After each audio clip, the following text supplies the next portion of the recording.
Eto nga po pala yung mga karne na pinamili ko nung nakaraan. Nilabas ko na muna sa ref para matanggal yung pagka-frozen niya. Bale, dumating na kasi yung in-order ko na food container para sa loob ng freezer. 4 na piraso nga lang pala yung binili ko at may kasama na siyang ganito. Sakto nga lang din ito sa amin dahil tagkukonti lang naman din yung binibili kong karne sa loob ng 1 linggo. Nakakatuwa naman dahil merong pa-free na 3 pirasong takip. Hinugasan ko na nga pala dahil diyan ko ilalagay itong mga karne. Kapag ka nga kasi bumibili ako ng karne ay dinidiretso ko na sa freezer at saka ko na nga lang hinuhugasan kapag lulutuin ko na. Pero ngayon nga dahil may lagayan na ay mahuhugasan ko na nga bago ko ilagay sa loob ng freezer. At nung matapos ko na nga hugasan lahat, itong karne naman yung hinugasan ko. Itong mga karne minsan umaabot ng 1 linggo at minsan naman hindi. Depende sa sipag ko magluto. Sa umaga kasi mga ready to cook na ulam na lang yung niluluto ko dahil madalian. Sa tanghali naman nakakapagluto pero kadalasan ay gulay at yung mga mabibilis lang lutuin dahil may work. Kaya naman sa gabi na lang talaga ako nakakapagluto ng mga ganito. Nagandahan talaga ako dito sa nabili ko dahil saktong-sakto nga lang yung mga karne. Yung white nga pala yung magsisilbing strainer niya para yung tubig ay mapunta doon sa ilalim at hindi nga dumikit sa karne kung halimbawang mag-frozen siya. 7 piraso pala itong legs ng manok, marami-rami din pala siya. Saktong-sakto lang talaga yung mga karne dito sa lalagyan. Sa susunod nga ay dadagdagan ko pa dahil mukhang maganda din itong lalagyan ng mga biscuit. Meron nga akong ginagamit dati kaso ay malaki konti lang naman yung ilalagay ko. Kaya minsan pinagsasama-sama ko na nga lang sila doon sa isang lalagyan na yun. Kaya lang napakahirap nga dahil isang klase ng karne lang naman yung lulutuin mo ay kailangan mo pang ilabas lahat. Kaya maganda talaga na ganito, separate at space saver talaga. Kinahaponan pala eto, nilabas ko lang itong buto-buto dahil magluluto nga lang ako ng nilaga. Masama kasi yung pakiramdam ng asawa ko niyan at gusto niya nga daw ng may sabaw. At ngayon nga parang ako naman yung magkakasakit. Wag naman sana. Ilang araw na nga din kasing masakit ang aking lalamunan. Napakahirap naman talaga kapag tayo nga ang nagkasakit. Iniisip ko pa lang ay hindi ko na talaga ma-imagine. Nung malambot na nga pala yung karne, nilagyan ko na nitong patatas at pamintang buo. Hindi pa naman masyadong malambot yung patatas pero nilagay ko na nga itong saging at beans. Masarap kasi dyan sa saging ay malaga pa nga siya ng konti at nilagyan ko na siya nitong pork cubes. Masarap nga din talaga sa nilaga yung maraming gulay kaya nilagay ko na itong napakaraming pechay. Nilagay ko na din itong repolyo para nga hindi sila ma-overcook. Masarap din kasi dito yung medyo malutong-lutong lang yung mga gulay. Abay, ewan ko na lang talaga kung hindi pa siya gumaling neto.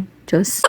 Pinakuluan ko nga lang yan ng mga ilang segundo at tinakpan ko na muna. Patis at magic nga lang pala yung ginamit kong pampalasa. Ganito karaming sabaw nga lang ay okay na sa akin. Medyo matagal pa nga pala kaming nakakain yan kaya ayan medyo naluto pa yung gulay. Pero okay lang, masarap pa din naman at malutong pa yung repolyo. Masarap talaga kapag may saging dahil yung sabaw ay nagiging manamis-namis. Dahil masakit na talaga ang lalamunan ko, hanggang dyan na lang muna. Salamat sa panonood. Bye!